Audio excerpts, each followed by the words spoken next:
Idiot. అరే సూరే ball తీసుకురారా. Sorry ఏదో Bali. Basket ball మాలాంటి వాళ్ళు ఆడాలి. మీలాంటి మాసన కొడుకులు ఆడితే ఇలాగే ఉంటది. ఇలాగే ఇలాగే అయ్యో, కొడతావేంటి? ఇలాగే ఉంటది. ఏయ్, అమ్మాయిల ముందు ఫోర్స్ కొడతావా? ఆహా, అయితే నిన్ను కొడతా.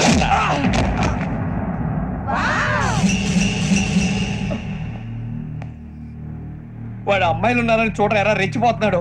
బాస్కెట్ బాల్ మీ వాడి ఆట కానీ మీలాంటి మాసోళ్ళు ఆడే ఆట కాదు అంటున్నాడు రా. రే, ఇంత ముందు 2-3 సార్లు కూడా ప్రతి విషయంలో జోక్యం చేసుకుని మనల్ని కొడుతున్నాడు రా. వాడిని ఏదో ఒకటి చేయాలరా, వాడిని వదలొద్దురా.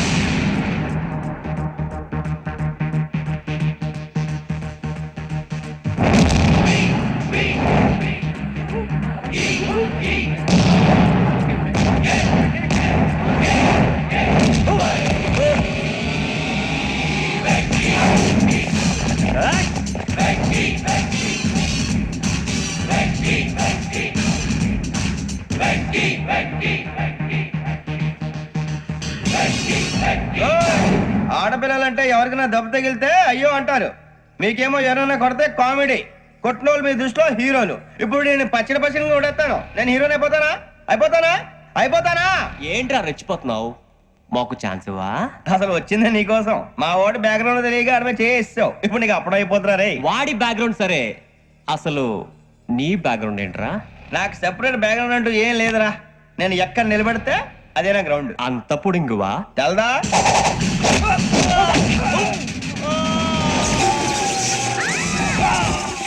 ఎవ్వా మన మామిడి కొట్టినప్పుడు వావ్ అన్నారు. ఇలాగే ఉంటుంది మరి. సూర్యబాబు, ఇందాక నేను కొట్టినప్పుడు నీకే అనిపించిందిరా? కుమ్మేయాలనిపించింది. మరి కుమ్మే. అమ్మో కుమ్ము. రేయ్, నిన్ను అమ్మాయిల ముందు పట్టుకొని కొడతాను. అలా కొడితే ఏ తగ్గుతుందిరా ఆడికి? అసలే ఎక్సర్సైజ్ బాడీ ఎదవది. తప్ప చెప్తాను, కొడితే మడతడిపోవాలి. మాస్తో పెట్టుకుంటే మడతడిపోద్ది.